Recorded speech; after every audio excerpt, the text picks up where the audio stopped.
Buenas noches, gracias por el honor de su sintonía. Vamos con la información. Hoy, la Suprema Corte eligió a los 5 integrantes del Comité de Evaluación por parte del Poder Judicial.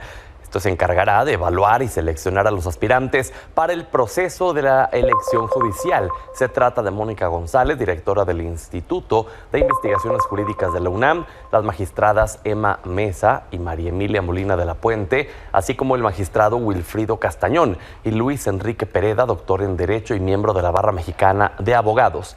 En los próximos días, dicho comité emitirá la convocatoria para la elección de jueces, magistrados y ministros.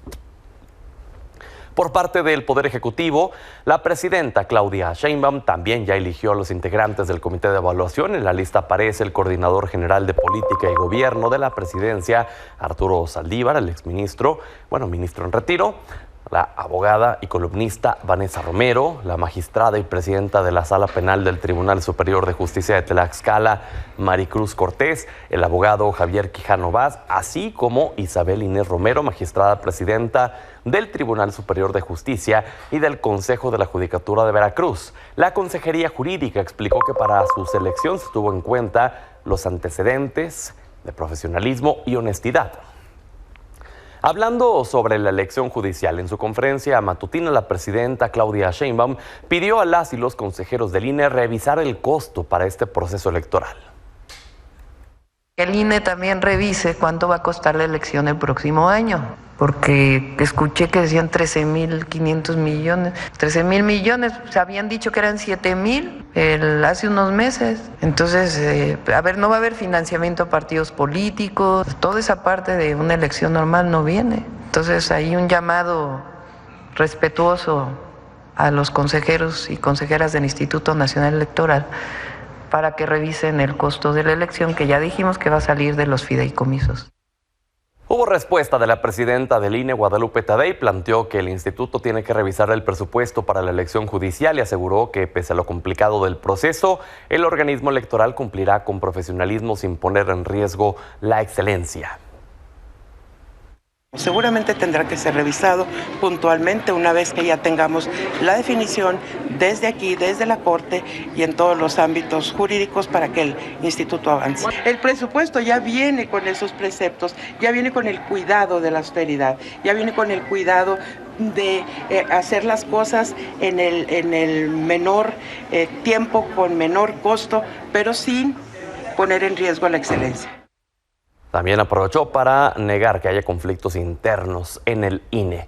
Y luego de que el dictamen de la llamada supremacía constitucional fue turnada a los congresos estatales, hasta el momento 23 legislaturas dieron su aprobación a la iniciativa. Se trata de Zacatecas, Tabasco, Ciudad de México, Quintana Roo, Sonora, Tamaulipas, Campeche, Hidalgo, Nayarit, Oaxaca, Baja California, Chiapas, Guerrero, San Luis Potosí, Puebla, Morelos, Veracruz, Estado de México, Durango, Baja California Sur, Sinaloa, Yucatán y Colima.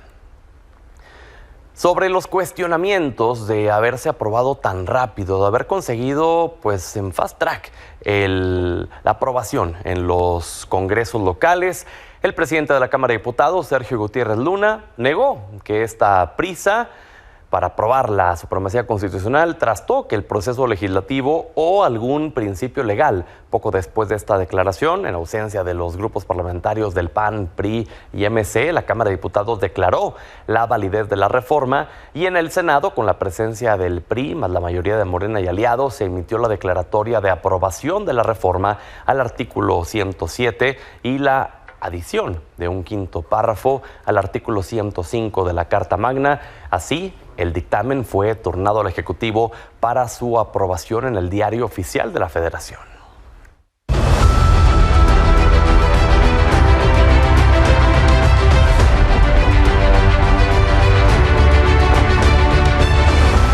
Faltan solo 5 días para las elecciones presidenciales en Estados Unidos. Donald Trump ha continuado sus recorridos por Nuevo México y Nevada, mientras que Kamala Harris fue al estado de Arizona.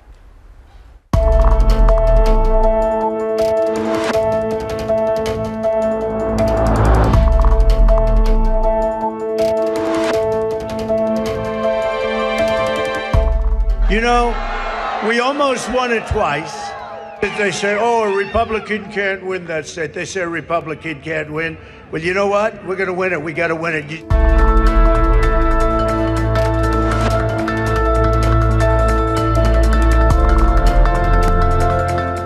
¡Los queremos! ¡Y arriba Arizona! ¡Y arriba Kamala Harris! Donald Trump still wants to get rid of the Affordable Care Act, also known as Obamacare. Well, we are not going back. We are not going back.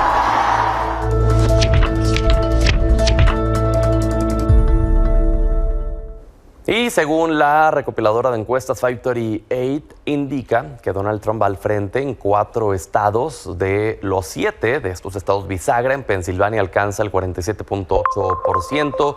También gana en Carolina del Norte, en Georgia y en Arizona, mientras que Kamala Harris lidera en 3 estados: Nevada, Wisconsin y también en Michigan.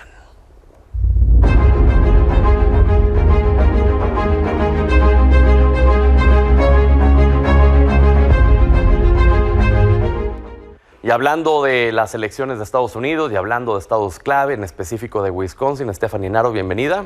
Hola, ¿qué tal, Pedro? Buenas noches. Oye, ¿pudiste platicar con hispanos, con latinos que van a votar en estos comicios?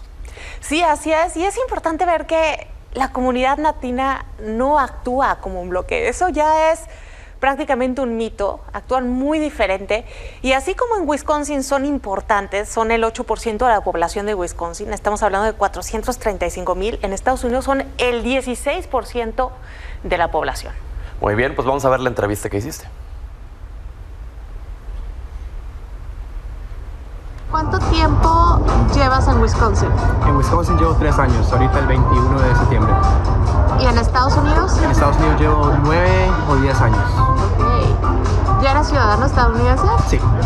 O sea que puedes votar. Sí, exactamente. ¿Ya has votado? Sí, anteriormente 2 veces. ¿Y vas a votar en las próximas elecciones? Si Dios lo permite, sí. ¿Ya sabes por quién vas a votar? Sí. ¿Por quién vas a votar? Por el Mr. Donald Trump. ¿Por qué vas a votar por Donald Trump? Porque los 2 partidos son mentirosos, ninguno tiene el interés del público, pero los que más me benefician a mí, a mi familia, a mis amigos, a mi trabajo, es el Donald Trump con el Partido Republicano, porque yo creo que los demócratas mienten un poco más que los republicanos, aunque los dos son lo mismo, pero los demócratas ponen esta máscara de que quieren ayudar socialmente a personas, pero es todo mentira. Hacen programas que ayudan a esto, programas que ayudan a tantas cosas que es mentira, mientras los republicanos solo quieren dinero, cortar taxes. También tienen sus cochinadas, como dije antes, pero siento que personalmente el Partido Republicano me sirve más a mí, un poco egoísticamente, pero sí. Eso es lo Oye, ¿y los demás miembros de la comunidad latina con los que te relacionas en Wisconsin piensan similar? Sí. Todos mis amigos latinos y muchos morenos también van a votar por Donald Trump, porque ya estamos hartos de las mentiras que nos están dando por tanto tiempo. O sea que si por los latinos fuera en un estado bisagra como es Wisconsin, ¿gana Donald Trump? Yo diría que sí, esperaría que sí. Pues ahí está, se rompe un mito. Y también en ese mismo viaje tuve la oportunidad de platicar con Delfina Achondo. Ella es la representante local en Wisconsin de LULAC, esta asociación que le da voz a todos los estadounidenses con ascendencia latina. Y es interesante ver qué nos dice, Pedro. Vamos a ver su entrevista. Nosotros tenemos el poder de decidir estas elecciones por el número de latinos que hay en estas ciudades.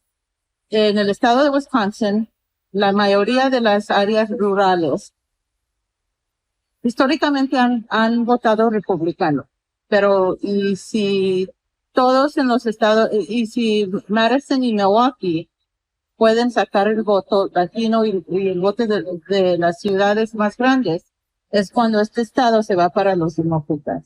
Entonces somos un grupo muy importante que puede decidir la elección nacional.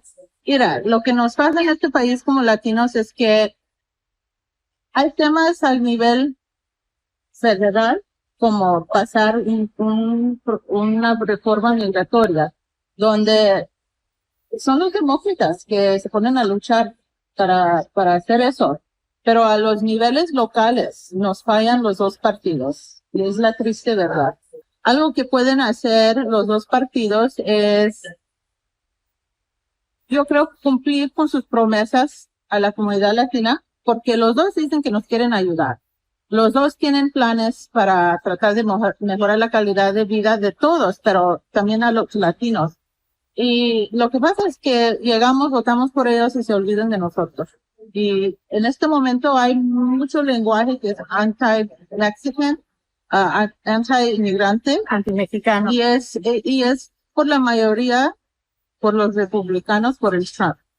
Entonces eso es otra cosa que pueden hacer, pues los republicanos en este momento es enfocarse más en lo que, las promesas que nos quieren hacer y no en usarnos a nosotros para ganar puntos con la gente en este país que es racista y quieren, pues no nos quieren aquí.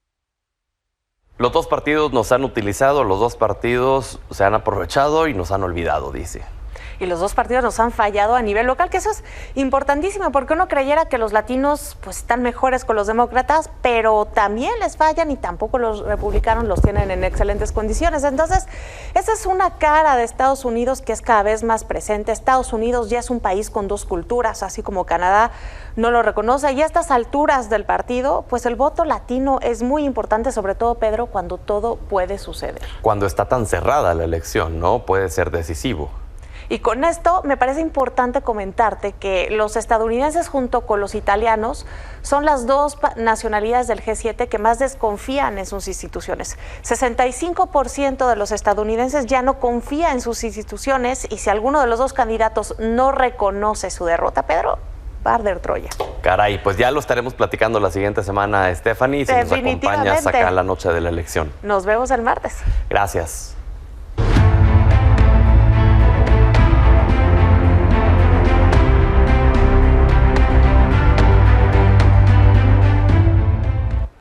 Y vamos más abajo en el continente, lo que sucede en Latinoamérica. Daniela Pacheco, bienvenida.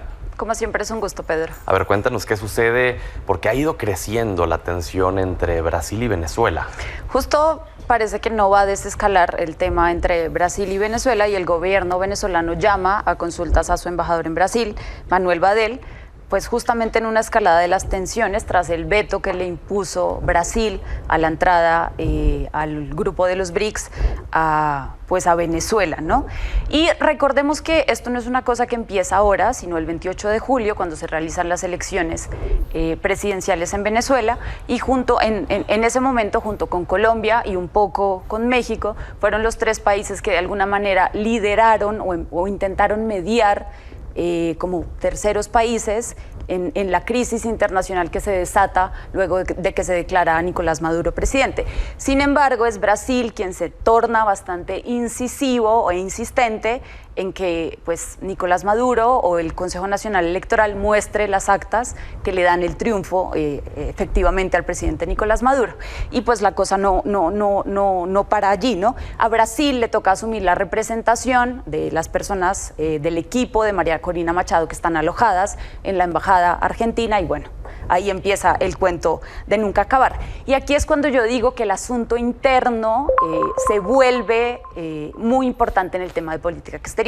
Acaban de pasar las elecciones en Brasil, unas elecciones seccionales municipales en las que no le fue nada bien a Lula. Bueno, tampoco le fue nada bien a Bolsonaro. Estuvo completamente derrotado el PT, se queda con dos capitales, de las capitales más importantes del país, del total, ¿no? Bolsonaro tampoco le va nada bien. Aquí, digamos, triunfa la centro-derecha, fuera, digamos, de los candidatos de Bolsonaro, y son candidatos que se alejaron de los extremos, es decir, ni con Lula ni con Bolsonaro, ¿no? Y parte de esa retórica nace de separarse de regímenes como los de Nicolás Maduro, al igual que le ha pasado a países como Chile, al igual que le ha pasado a países como Colombia en su momento. Oye, Daniela, ¿cómo afecta al continente, en específico Latinoamérica, este conflicto entre Brasil y Venezuela? Bueno, primero, mira, las relaciones ya se habían roto, en su momento no es la primera vez con Jair Bolsonaro, ¿no?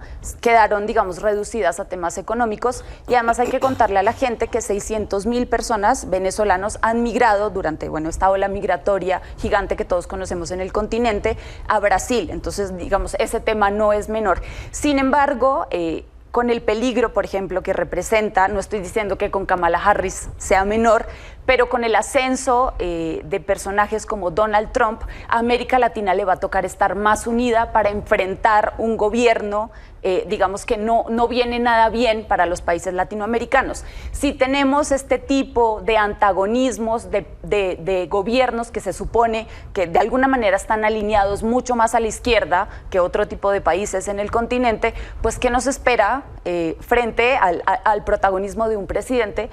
Parece, la cosa está muy reñida como Donald Trump en el continente. Claro, justo a eso quería llegar en este eventual escenario en donde hay una gran posibilidad de que Donald Trump, que está cerrando más fuerte, llegue a la presidencia de Estados Unidos. ¿Cómo cambiaría geopolíticamente? Sí, y además, por ejemplo, un enfrentamiento que nos aleja de otros bloques, como es en el caso, por ejemplo, de los BRICS, que viene a romper el tema, y es un bloque que está tratando de consolidar una nueva forma de relaciones de poder en el mundo y de hacerle un contrapeso a los Estados Unidos. Entonces, por ejemplo, no es nada conveniente que países como Venezuela, como Brasil, además países tan ricos en temas de recursos naturales, potencias económicas en el continente, pues estén teniendo este tipo de enfrentamientos que además, como van, no están desescalando ni de un lado ni del otro. Al parecer, el gobierno de Lula no va a ceder, aunque si tú ves, Maduro se ha cuidado mucho de no atacar directamente a Lula, ¿no? Los ataques son a Celso Amorín, el asesor de Lula. Sin embargo, estoy completamente segura que él no se hubiera atrevido a decir lo que ha dicho si no tuviera la bendición del presidente brasilero. Y del otro lado, ya conocemos la personalidad del presidente Nicolás Maduro, entonces la cosa no viene hacia abajo, más bien la espuma está subiendo bastante fuerte. Va a seguir incrementándose. Gracias, Daniela, qué honor tenerte con nosotros. El gusto es mío, Pedro. Vamos a la pausa, regresamos.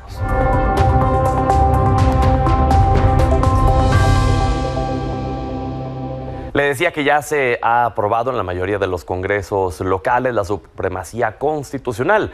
Se hizo en el Congreso de la Ciudad de México y vamos a hablar de esto con Paulo Emilio García, vocero de la bancada de Morena en el Congreso de la Ciudad de México y diputado local, Diego Garrido, vicecoordinador del PAN en el Congreso capitalino, y Roifi Torres, coordinador de la bancada de Movimiento Ciudadano en la Ciudad de México. Bienvenidos, caballeros.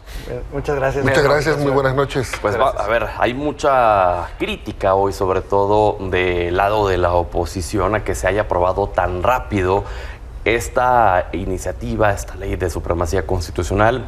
En algunos estados, como en Oaxaca, en cuestión de menos de 20 minutos ya se había aprobado. Acá en el Congreso de la Ciudad de México, platíquenos un poco cómo fue este proceso y qué opinan de estas críticas, Paulo.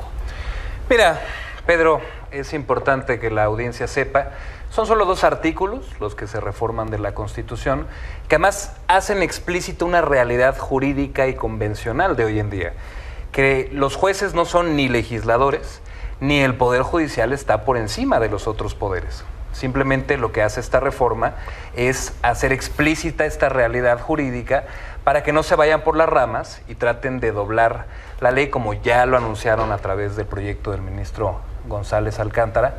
Entonces, de eso se trata esta reforma, cuidar nuestro orden constitucional a partir de cómo funciona actualmente. Diego. Pues una reforma como muchas, como la del Poder Judicial, aprobada fast track, en la madrugada en lo federal y citados en el Congreso local de un momento para otro. Habían pasado apenas unos pocos minutos cuando se aprobó en lo federal, cuando ya estábamos citados para votarlo en lo local.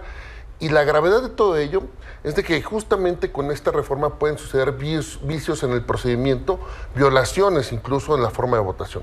Imaginen ustedes que cualquier reforma constitucional pueda ser votada sin el quórum reglamentario, sin los votos necesarios, sin incluso tener el documento de minuta en el Congreso local, como sucedió en algunas entidades federativas, y aún así lo votaban en 15, 20 minutos de haber sido aprobado en lo federal, o incluso sin las formalidades esenciales del procedimiento parlamentario. Y aún así, cuando ya fuera aprobado, nadie lo podría impugnar, porque la paradoja de toda esta reforma es que la controversia constitucional ahora no puede controvertir a la Constitución, que las acciones de inconstitucionalidad ahora no pueden declarar algo inconstitucional en una reforma constitucional, y que incluso la ley de amparo la nulifican porque ahora tampoco podrás ocupar el amparo para protegerte frente a la autoridad, frente al gobierno, de algún abuso de ellos cuando venga una reforma de este gran calado. Así que estamos... Que ya estaba la ley de amparo.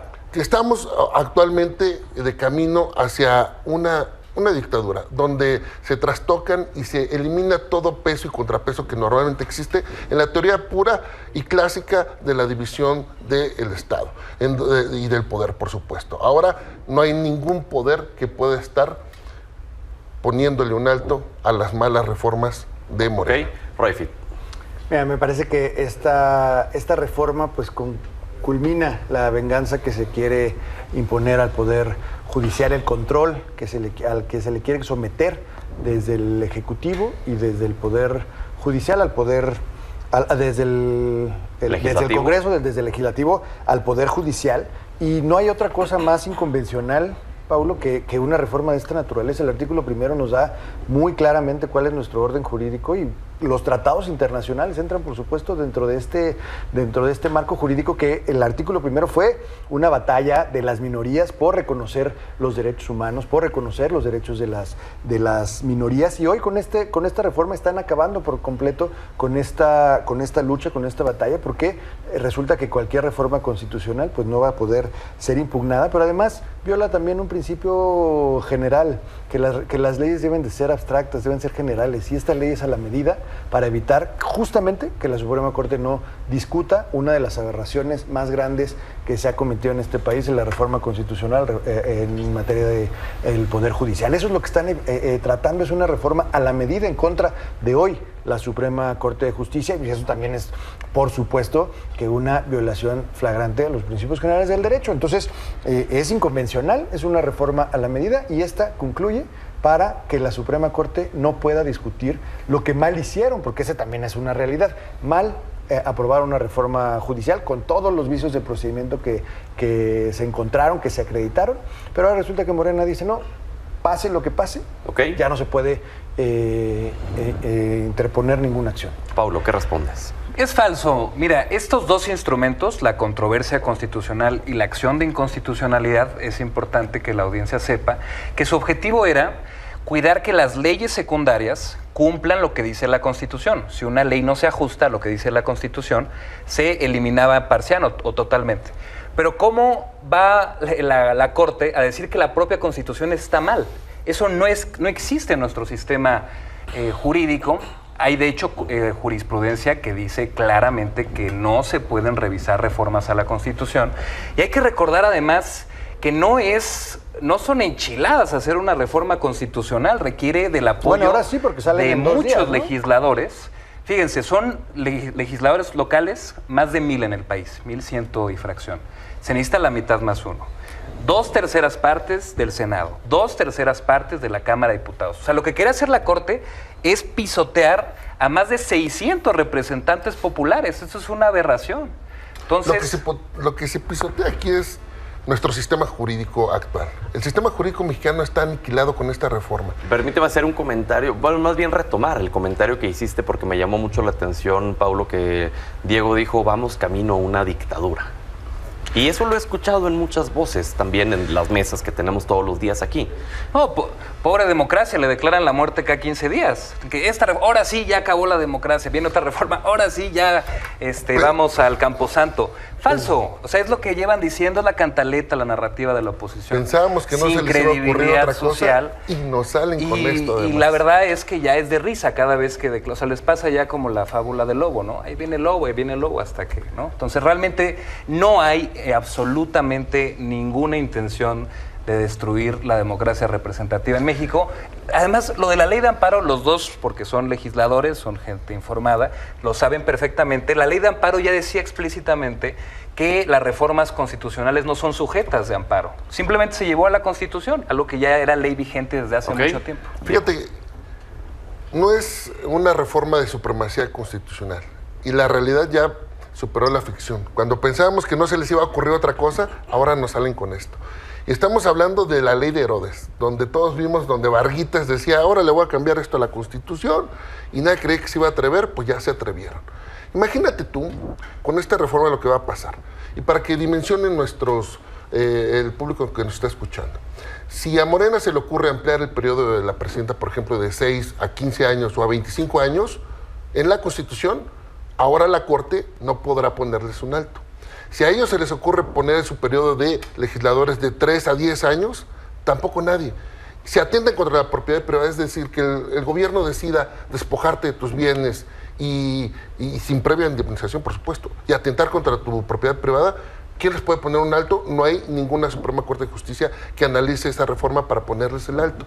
Y así, cualquier ocurrencia. Bueno, ayer hablamos incluso, va a haber algún ocurrente, porque se les da mucho, para quedar bien con su jefe, con sus patrones, y van a poner que el presidente vitalicio de México sea Andrés Manuel López Obrador. ¿No?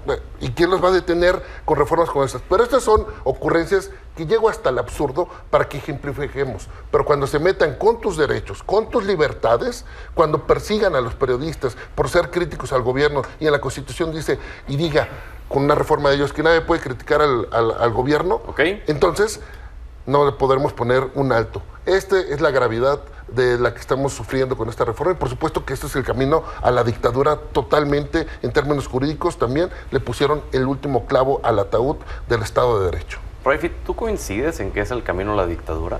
Mira, yo creo que sí hay un autoritarismo que se ha venido sintiendo en los últimos años. Hay una gran negación por reconocer la pluralidad en la que está integrada el país, la ciudad. Quieren por completo ignorar a quienes no piensan como ellos, y eso me parece que es sumamente grave, porque además con estas frases de más de 1000 legisladores y ahora resulta que están pasando por encima, pues eso se llama división de poderes. O sea, tenemos 500 legisladores federales, tenemos 128 senadores y tenemos ministros de la Suprema Corte, 11 ministros de la Suprema Corte, que es otro poder, que su facultad es justamente revisar la actuación de estos 628 legisladores federales y todos los locales. No es que pasen por encima, es que es su facultad, es que es el principio de la división de poderes. Ahora, el problema está en que con esto no quieren que absolutamente se revise nada.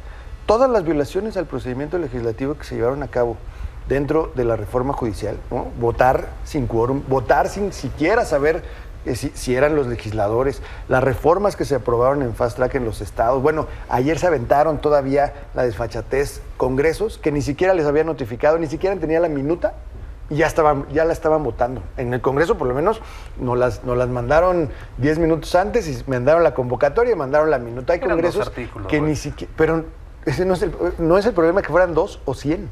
El problema es que tienen que notificarte, tienen que notificar a la mesa directiva, tienen que llegar el documento y a partir de eso emitir las convocatorias. No, pues dos congresos locales ni siquiera se esperaron, nada más estaban viendo en la transmisión a que se aprobara y convocaron. Eso me parece que son de las peores irregularidades, pero ahora resulta que con esta reforma pues ya no se va a poder revisar ninguna violación al proceso, y eso me parece que es lo más grave. Déjate de que puedan proponer cualquier barbaridad, la pena de muerte, como quería el Partido Verde o cualquier cosa.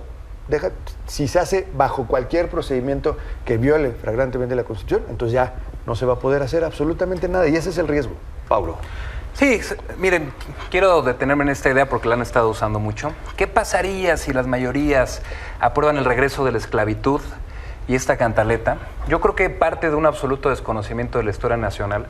Cuando las mayorías se han organizado en este país para pisotear los derechos de los demás, al contrario, yo veo con desconfianza que un puñado de personas, que 11 ministras y ministros, puedan decidir de esa manera tan profunda los destinos del país. Al contrario, hay amplia evidencia en la historia nacional son los que minorías se enquistan para despojar de derechos a la gente, para entregar los bienes nacionales. Eso es lo que me preocupa realmente, que una minoría se mafie y que vuelvan los tiempos de la corrupción y que vuelvan los tiempos de entregar los bienes nacionales. Entonces, yo al contrario, absoluta confianza en las mayorías de este país, y más bien vería con reservas la posibilidad de empoderar, como quiere la oposición, a 11 ministros de la Suprema Corte de Justicia. O sea, ¿tú confiabas en la mayoría del PRI? No la mayoría legislativa, la mayoría política de los ciudadanos. Por eso, México, en el PRI. Por supuesto, más que en el PRI, O sea, en el pueblo de México. En esa mayoría que se centró en los 70 o más años del PRI, eso es lo que está confiando. Los partidos somos un instrumento, Rolfi, de demandas de la gente. Por eso, entonces era confianza absoluta en lo que hacía el PRI. Confianza en la gente. Que se expresa a través de ahora ya no creen en el régimen democrático. Los cambios de este país los han hecho en las minorías. Y eso es lo que el pueblo nos falta reconocerlo ahora que son mayoría. Venían justamente de la oposición, venían de una lucha social. Ahora pues, se les olvidó absolutamente la pluralidad. Diego. El error es que creen que van a durar 100 años, pero no hay mal que dure 100 años. Algún día va a terminar. Y lo preocupante de esto es que no están pensando en las siguientes generaciones, en sus hijos, en sus nietos. Están pensando en quién gobierna actualmente y quién es su patrón, su jefe, quien les manda, que les da línea y quedar bien con ellos. Eso es lamentable la forma en la que se conduce esta gran mayoría que representa Morena, pero que solamente están viendo por intereses políticos y de control de poder, no por abrir el espacio a la pluralidad. Lo que debe tener toda reforma constitucional es el máximo consenso, para que todo mundo, cualquier opinión, sobre todo de las minorías, esté inserta en el último texto constitucional, porque nuestro texto constitucional representa justamente eso, la pluralidad. Y en este caso no la tenemos de parte de esa mayoría, por cierto, artificial, que ya lo hemos comentado. Al menos en la Ciudad de México votó el 48% solamente por ellos para integrar el Congreso de la ciudad, y el 47% votó por los que no somos el oficialismo. No tienen la legitimidad y no tienen ninguna mayoría calificada para destrozar de esta forma la Constitución. Ahora el martes se reúnen los ministros de la Suprema Corte de Justicia, van a ver, van a dialogar, van a votar este proyecto del ministro González Alcántara Carrancá. Pues todo parecería indicar que lo van a aprobar, que lo van a apoyar, lo van a impulsar, y la gran incógnita viene en qué sucede después de eso, porque hay quienes dicen, pues no lo vamos a acatar, unos ministros no pueden legislar, no pueden tener en sus manos la decisión del pueblo de México, es lo que hemos escuchado en estas mesas. Entonces, Paulo, ¿qué se debe hacer una vez que suponiendo se apruebe eso? Yo creo que sería muy lamentable que un puñado de ministros nos quieran llevar a una crisis constitucional sin precedentes. Creo que está muy claro el mandato de la gente en las urnas, y por más que quiera matizar el ministro González Carrancá, pues al final son juez y parte. Están ellos sacando uñas y dientes porque es una reforma que va de manera muy profunda a cómo se organiza el Poder Judicial en el sentido más político del término, ¿no? O sea, ¿pero no se caería en un desacato? Si no se aplica la resolución. Ellos desacatando la Constitución, porque ojo, ya no hay reforma judicial, hay una Constitución vigente. Pero es decir, digamos, la Suprema Corte, corríjanme si me equivoco, es el máximo organismo en temas de acciones de revisión a todo este procedimiento, ¿no? Ya no hay más después de la Suprema Corte. ¿No? Si esta resolución se hace en favor de este proyecto y Morena dice, no lo vamos a acatar, ¿no cae en un desacato que por ende recaería en una inhabilitación?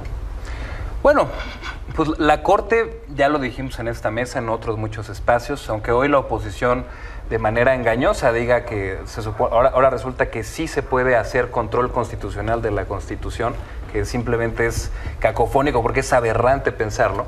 Eso es algo que nunca había pasado en nuestro país, y hay hasta resoluciones de ellos confirmándolo. Entonces, bueno, si ellos deciden ir en contra de lo que ellos mismos han juzgado, nos llevaría a una crisis constitucional, ¿no? Entonces, pues todavía están a tiempo. Okay. Yo vi con buenos ojos que se nombrara hoy el Consejo de Evaluación, que es parte de no de la reforma judicial, de la Constitución vigente de nuestro país. ¿Ambos viste con buenos ojos, el del Poder Judicial y el de la Presidencia? Veo con buenos ojos que se atienda la Constitución del país, y yo espero que sigan sobre esta línea en el proyecto, en la resolución proyecto. Un claro desacato, y es justo el desprecio al orden, el desprecio a la ley, el desprecio al Poder Judicial que tiene Morena y el oficialismo.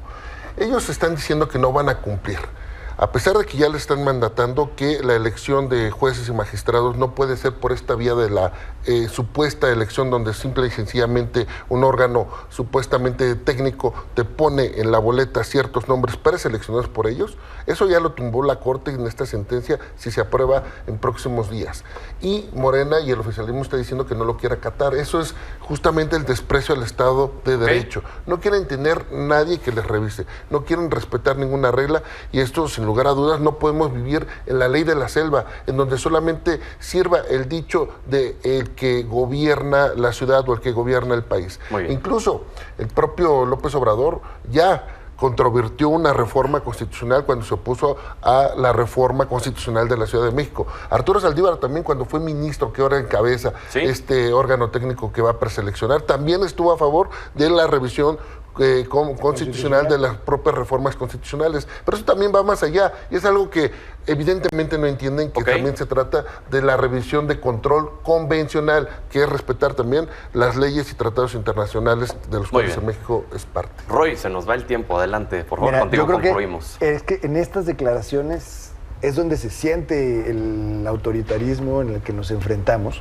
cuando dicen que una minoría que representa a la Suprema Corte, que un puñado de ministros, es un poder constitucional, así está diseñado. No necesitamos que sean 1000 jueces contra 1000 legisladores.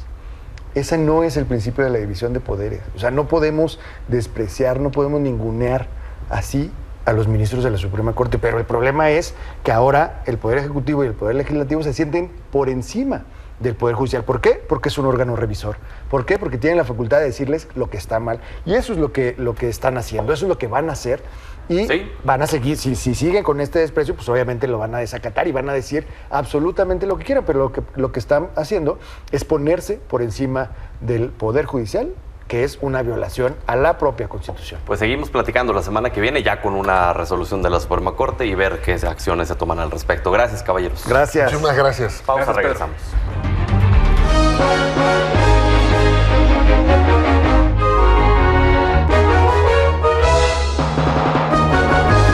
Buenas noches, don Manuel Somoza. ¿Cómo le fue a los mercados hoy? Buenas noches, Pedro. Bueno, pues hoy fue un día bastante malo para los mercados, a pesar de que la información económica que salió de Estados Unidos fue bastante buena, como el índice PCE, que mostró que la inflación está en 2.1% y que los resultados de las empresas tecnológicas muy grandotas al tercer trimestre también superaron las expectativas. Sin embargo, la perspectiva que de ellas dieron sus principales funcionarios no era tan buena para el próximo año, y por eso las bolsas sufrieron la contracción que estamos viendo en la pantalla.